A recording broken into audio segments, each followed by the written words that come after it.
All right, everyone, welcome back into the first NFL props video of the season. Going to be touching on the top prop bets for the Hall of Fame game. Let's go ahead and jump into it. Now, this will be both a PrizePicks and Underdog video here for you guys, but we are getting a bigger board for Underdog, so I probably will be referring to that a little bit more, but we are going to be using the 9-to-5 tools to kind of just show what are the best prop bets as well. So let's go ahead and start out with the Houston Texans. I think they're kind of the most interesting starting point.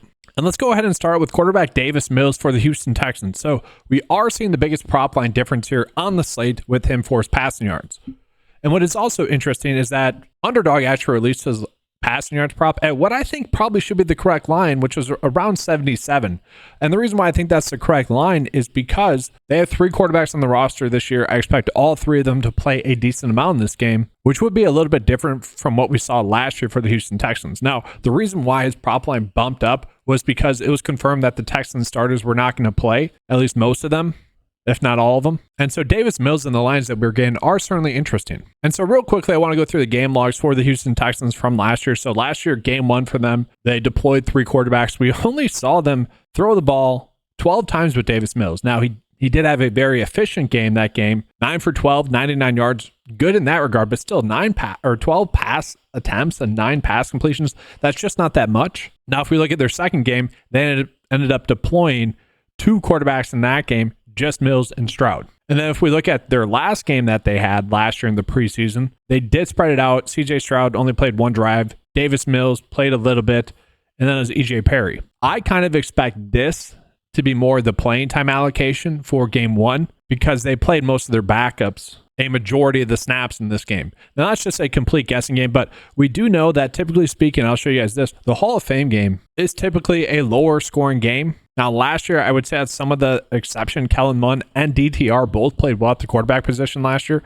I don't think we're expecting too much from the quarterbacks this time around. Interesting to note, just for what it's worth, Tim Boyle is played in this game for the 2nd straight year, as well as Demetric Felton. We'll get into that in just a second. Kind of a fun note there. But yeah, that's kind of my long way of saying I like the under for Davis Mills of 96.5 passing yards a little bit more than I would betting his over on Underdog. And what I find interesting about the Underdog board that we are getting, relatively speaking, for a Hall of Fame game, for Tim Boyle and Case Keenum to both have, decently high passing yards as well, that's a little bit shocking. I mean, that's 226.5 passing yards between the 3.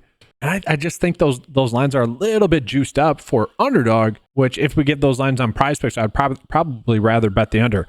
And again, I'm a little bit surprised that Davis Mills is the highest because I think it makes the most sense for him to play the least, just because it's the Hall of Fame game. So from there, let's go ahead and jump into the Texans running backs. And the thing about the Texans running backs in this game is that Cam Akers is going to be out and Joe Mixon is going to be out. And so we already are going to see a pretty concentrated running back room, at least for week 1, or I guess for the Hall of Fame game. And so we're going to see some Dameon Pierce, who apparently has looked good thus far this preseason. But then we also have Jahwar Jordan here, who has also looked pretty good thus far this preseason. And it just makes a lot of logical sense for him to get a decent amount of work in this game. Now, my biggest concern with the Houston Texans is that they are a team that does like to spread out their production for the most part. Look at this game log from game 1 in the preseason last year. A lot of carries as a whole, 30, but very much spread out the production. They did that as well in the passing game as well. Game 2, it got a little bit better. Okay, Mike Boone, 7 carries. He played a decent amount. That was kind of predictable that week as well, I remember. Larry Roundtree, 10 carries as well. Devin Singletary, 7. Dameon Pierce, 5. So they were much more committed to the run in that game.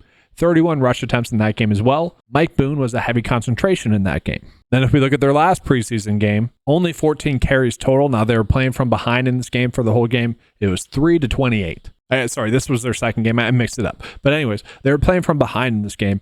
6 carries, 5 carries, was the most in those games. Mike Boone, again, was involved in the passing game at least. But the question I found myself asking is, what is the likelihood that Jordan is involved in the passing game?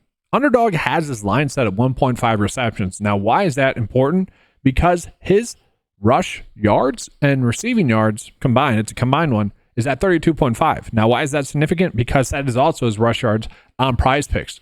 So theoretically, or logically speaking here, if he were to get 1.5 receptions, that kind of tells me that he should be able to get at least plus yards in the receiving game. Thus, we are gaining a decent edge on his over here. So this is the first bet that I like on the slate. This is one where we should be able to predict playing time again. They're going to be without Joe Mixon and Cam Akers. How much is Dameon Pierce going to play? That's a big question mark. It makes sense for Jordan to get a decent amount of work because really after him, they got a seasoned vet in Daria Gumbawale who it doesn't really make sense for him to get a lot of work. You also have former New England Patriots preseason stud J.J. Taylor, who I do expect him to get some work. He is someone that can catch passes, kind of a fun back in that regard. Maybe if they're playing from behind, they're not expected to be playing from behind, but if the Texans were playing from behind, he is someone that could get more work. Then you look at British Brooks. He is someone that wasn't really impressive, just watching some film.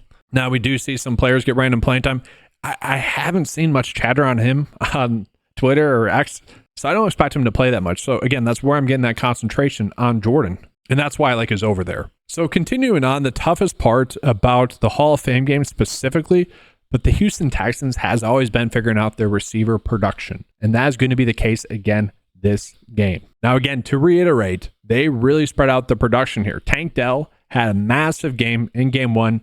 I remember that being predictable as well. Just that was the game in which I started to tell everyone draft him in your best ball drafts at the end of your drafts. And then they shut him down after that. But other than that, guys, like 3 targets was the most after that. We get into their next game. 4 receptions was the most, and that was to Mike Boone. Then after that again, he had 6 targets. 3, again, targets was the next best. And then in their last game, a little bit better in terms of production. Xavier Hutchinson's 6 targets. Mike Boone was still involved. But again, this really points out that they are a team that does spread out their production. This has actually been true for years. I know it's a different coaching staff and everything, but something that has been true for years with them. And so for me, I am hesitant to really say, all right, we need to do any overs here for the Houston Texans. The one thing I do like, though, is that let's say you do Davis Mills. You wouldn't do that on Underdog, but let's say you were to bet his under and you bet the over receiving yards for a receiver. That doesn't actually correlate, and you are actually getting out a better payout. And I don't mind that route. But who do I think could get 2 receptions for the Houston Texans? The one player that's been getting a decent amount of hype out of Texans camp is John Mechie. John Mechie is someone that was getting a lot of hype out of camp, but last year as well didn't exactly come through and be overly productive. But looking at it, kind of looking at the depth chart, it makes sense for him to get some work in this game. You look at it, Tank Dell, we know is the starter. Nico Collins is the starter. Diggs is a starter. Ben Skoranek is there, who they brought in. They still have Robert Woods. He is somewhat, in ways, not really fighting for a roster spot, but he is fighting for playing time. And so just looking at this depth chart, you have Johnny Johnson, who was good last year. Haven't really seen much for him thus far this preseason. Xavier Hutchinson, someone that could have a good preseason. And then they have Quinton Cephas, who, before he got suspended, before he got injured, was the receiver number 1 for the Lions, I think, 3 years ago now, which is kind of crazy.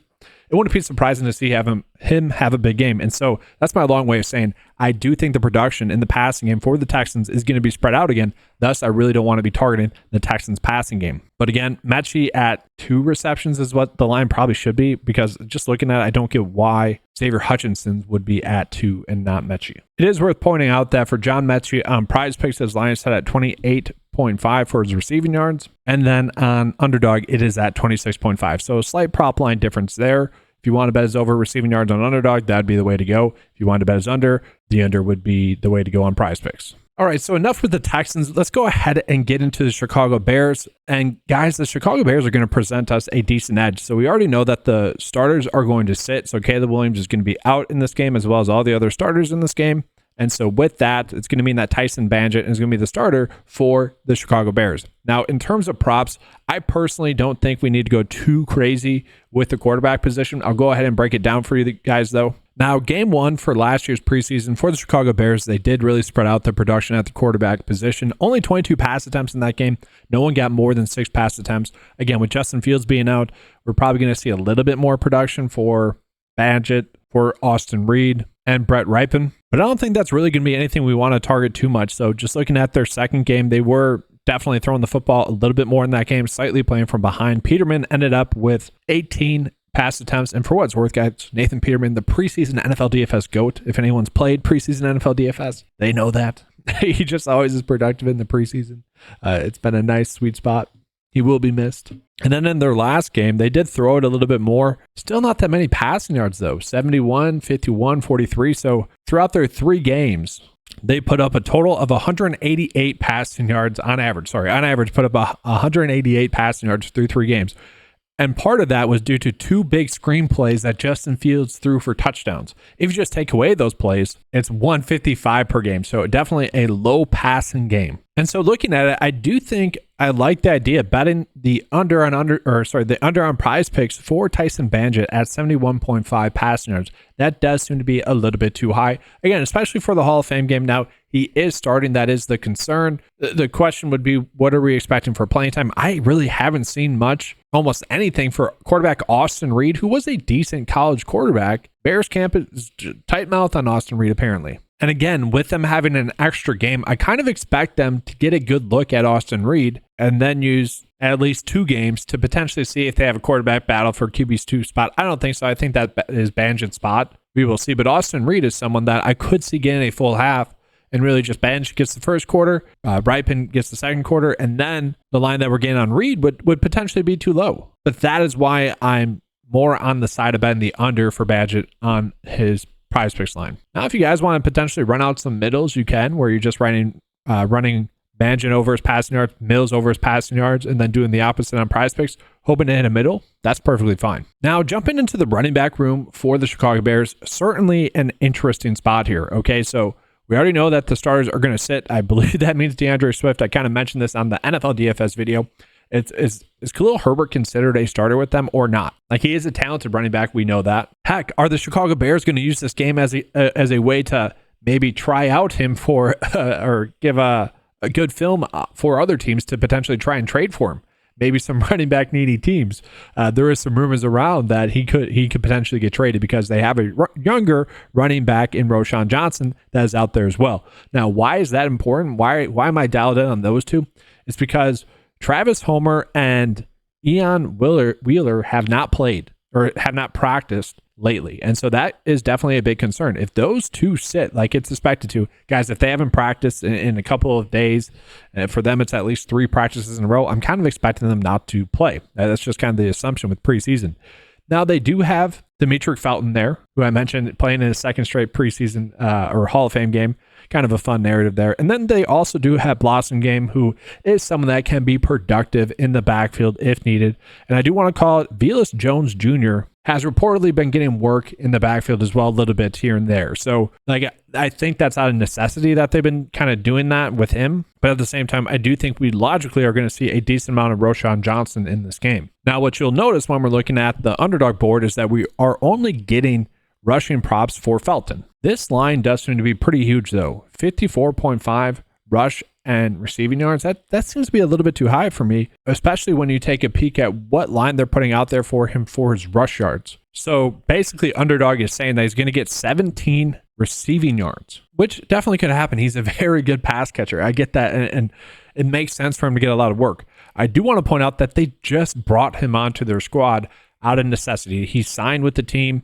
I believe it was on Tuesday, maybe Monday. And so I do think I want to be going over with Felton, probably his rush yards, but also potentially his rush receiving yards. I do want to point out the rushing totals for the Hall of Fame game last year, 23 and 33. This is typically the case. I was actually a little bit lower than normal. They typically just want to get out of this game for the most part. It's not the best field ever. Teams just typically just want to ground and pound and get out of that game. Now, it has since been a little bit different with them switching to 3 preseason games instead of 4. Obviously, that 5th game is a lot. Now it's kind of just 4. It's a little bit different. But I want to point out the Chicago Bears rushing attempts. So 26 in their 3rd game. That's still a lot. Roschon Johnson had 9 in that game. Now, it is worth pointing out, Bagent had 4, and then Webster 2 non-running backs, and Justin Fields 3. So I guess running back carries were terrible in that game. And then a little bit better, still pretty productive though for Roschon Johnson in that game, 7. And then in the first preseason game, it was Roschon Johnson with 12. And I kind of expect that again. I kind of expect him to get the most work. At the same time, we do know that Felton is going to play a decent amount. And so again, I think the best route is to just bet his over rush yards at 37.5. And if we are correct about Felton getting that much work, like maybe Roschon got last year, 9 carries, didn't get the over there, struggled. 7 carries, didn't get the over there. 12 carries, 44, got the over there. And the reason why I like the over rush yards a little bit more for him than I do the rush received yards is simply because they just didn't throw it to the running back all too much last year during the regular season or during the preseason last year. Now, he is a good pass catcher, though. I want to make that clear. We did get a Roschon Johnson line at like 30 that literally when I was placing the bet, I placed the bet and it didn't go through. I was so confused. And I'm assuming they just took that away, which is annoying, but be on the lookout for that. And so lastly, just looking at the Bears pass catchers, really not that much there. It does feel like kind of a guessing game. I will say Colin Johnson is someone that I do like talent-wise. Like, I don't hate the idea of betting his over 1.5 receptions. I think that's a decent line. But the player I want to bet on that I'm not able to just yet is Velus Jones Jr., just because we do know that he is going to be on the field a decent amount. You also have Dante Pettit's lines there. How much work is he going to get? Tyler Scott is someone that they really love there for Chicago. It really just depends on playing time for those two. I don't think Tyler Scott's going to get too much work. He might be slightly considered a starter for them. You know, he's a receiver number 4 for them. So that's kind of a guessing game. Probably staying away from that. Ben Skoranek, receiver number 2 for the Texans. He's kind of a special teams guy. How much playing time will he get? Tough to say. Dante Pettis you could do, but I just don't feel the need to do that. Now we are getting some kicking props as well. 1.5 field goals made for both the 2 starting kickers. Now I do think it is important to call out that currently, and I say currently, you never know, they could potentially just sign a kicker for this game to maybe just take some work off of them. But currently, both these kickers are the only 2 kickers on each team, which is huge. So we look at the past trends as well, kicking wise for the Hall of Fame game. What we're going to see here is that 2 kick attempts, so 4 each. So probably going to get a chance to kick 2 field goals, most likely. That's 3 years ago. 2 years ago, 2 kicking attempts, 3 kicking attempts, so 5 total. And then last year, 4 total in that game as well. And so there is a decent chance that we are going to see them kick a little bit more. Now, before I get into my favorite bets for this game, I do want to call out that playing time is obviously key in preseason DFS.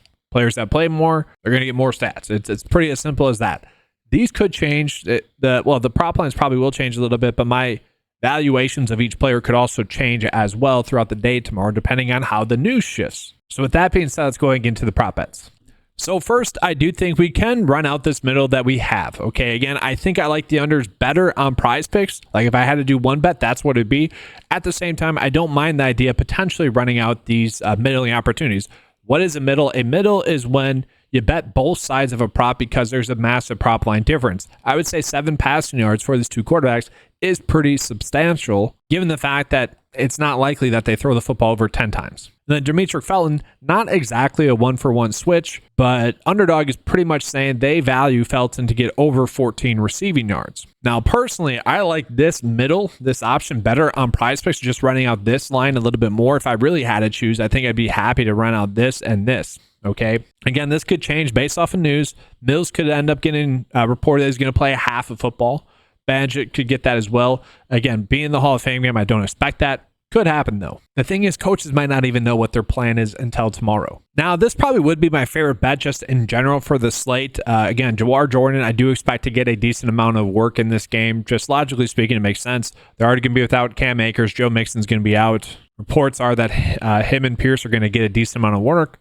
Kind of expecting that. And then John Mechie, a slight prop line difference edge for his line here compared to the PrizePicks line. It's off by 2. So I don't mind the over. He's already someone that I don't mind targeting. If you want to just do his over 1.5 receptions, that could be a route that you go as well. Obviously, I don't have another bet that I feel strongly about currently on Underdog for the Chicago Bears. Kind of waiting to see if we get any Velus Jones Jr. props or anything like that.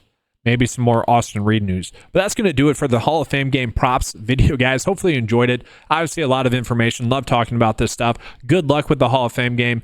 Make sure to give a like and subscribe, guys. Going to be covering the whole NFL preseason.